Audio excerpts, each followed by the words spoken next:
Hi guys, after handling a lot of the projects of Canadian startup visa with success, I think I'm in a position to talk about this topic is to burst a couple of common myths that I see almost 99% of my clients had before they came for a consultation. I am Niladri Mukherjee. I am a regulated Canadian immigration consultant. I practice in Mississauga, Ontario, Canada. I am also the founder and the CEO of Nuvonation Immigration Consulting. Through Nuvonation, which is owned by me and my wife is the only employee, we work on a very specific on some of the very specific aspects of Canadian immigration, one of which is Canadian startup visa. So here are some of the myths, not in any order, so to say, that majority of my clients have had. First myth is that if I get a letter of support from a designated incubator, it could be a venture capital fund or an incubator, my next set of processes, such as work permit and PR, are almost guaranteed. Now, this is probably the biggest myth. An analogy will be like, for example, getting an offer letter, getting a letter of admission from a college does not guarantee the potential study visa. The same analogy could be used here as well. Getting a letter of support is just a stepping stone. It does not guarantee anything, regardless of how much money you're paying to that incubator. It could be 40,000, it could be 140,000. And regardless of the type of support that the incubator is committing to you, the next set of processes are independent of the amount of money or the letter of support. That is just a stepping stone to the process, to the actual process, if you will. That's number one. Secondly, paying more money to the incubator and showing more commitment in terms of investments increases the chances of success. Not really, right? If you're saying that, well, I will invest $50,000 as compared to saying that I will invest $200,000. So somebody that is saying $200,000, if that person doesn't have the required qualification and experience, that really means that the person is not qualified enough to come to Canada as an entrepreneur under the startup visa program. So regardless of the amount of investment that you're talking about, it could be 30,000, 40,000, 50,000, depends on the kind of business you have had or the kind of experience that you have or had, and the kind of thing that you are currently talking about to be doing in Canada is completely variable from one person to the to other. There is no minimum, there is no maximum investment, and it's the biggest myth that the more amount of money that you are coming up with would give you a guaranteed sort of success with the next process. No, it does not happen like that. The innovativeness of the idea, backed by your qualification and experience, the combined aspect of which is the key to your success, not only the amount of money that you are putting in.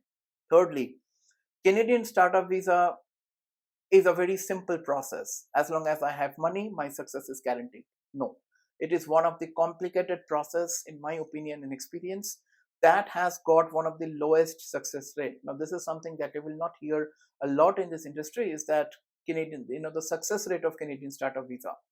Canadian startup visa as a program has got one of the lowest success rate of all the immigration programs, and that is because of all these myths that I'm talking about.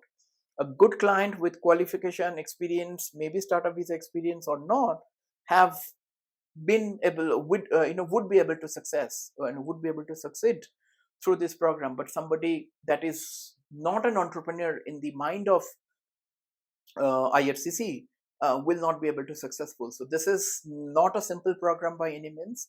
It's one of the most complicated program, and unless and until you fall into the bracket of entrepreneur as defined by I would say as expected by IRCC, you will probably not be successful, right?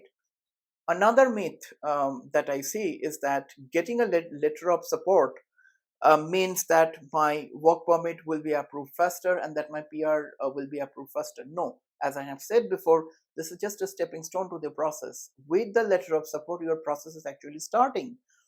Regardless of the time that you actually take to procure a letter of support from an incubator or a venture capital fund does not have any relation to the actual processing time.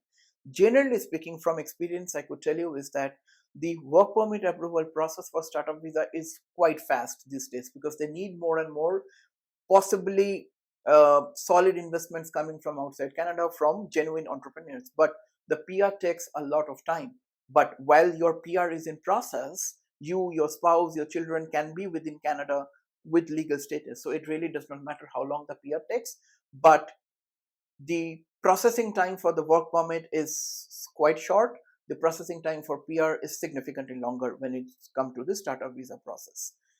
Other thing which is coming to the processing time, that many of people tell me that I want to be in Canada within a month, I want to be in Canada within 2 months. How can it be possible for me? There is no way that somebody could tell you that if you enroll into the startup visa program, you will be in Canada within, like, say, 1 month, 2 months, or 3 months. Nobody knows it.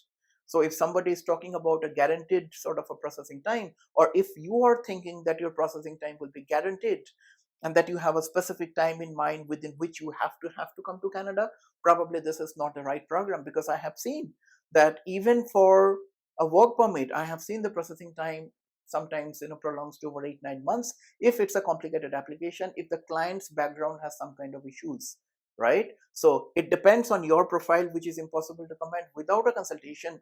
But the processing time is something that you should ideally abide by what IRCC is saying on the website. Again, that varies completely from one client to the other, but generally speaking, work permit less, significantly lesser, PR significantly longer. But it cannot, nobody can give you any guarantee that you will be able to come to Canada within such and such processing time.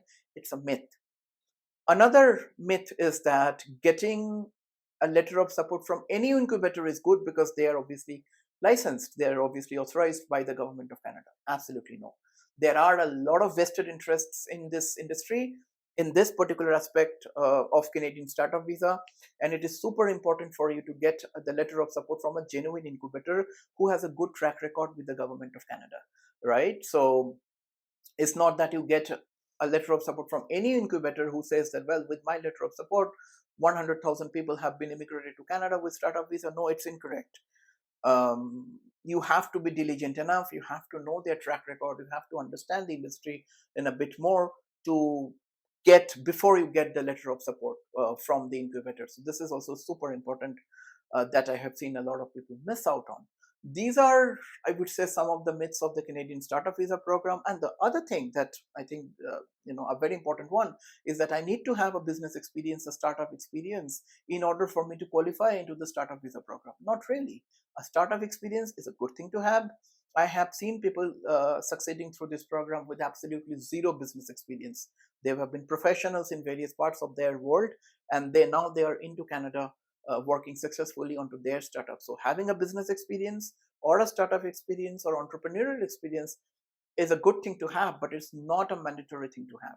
So if you need our professional support with the startup visa program, we do offer end-to-end support, starting from professional consultation to the PR process, covering every single aspect in between, which also includes the business plan support. So if you need me or my team to support you with your Canadian startup visa program, the first step will be a professional consultation. I do not provide any quotation, I do not provide any success rate or whatever without a consultation. So if you need me to support you through the process, or if you have some questions about startup visa, a consultation is the first and the only way to go.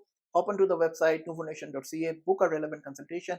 I'll be more than happy to talk to you, to see your business plan, to go through everything, and then we can come out with a conclusion. I hope this helps you guys in the next one. Bye now. Cheers.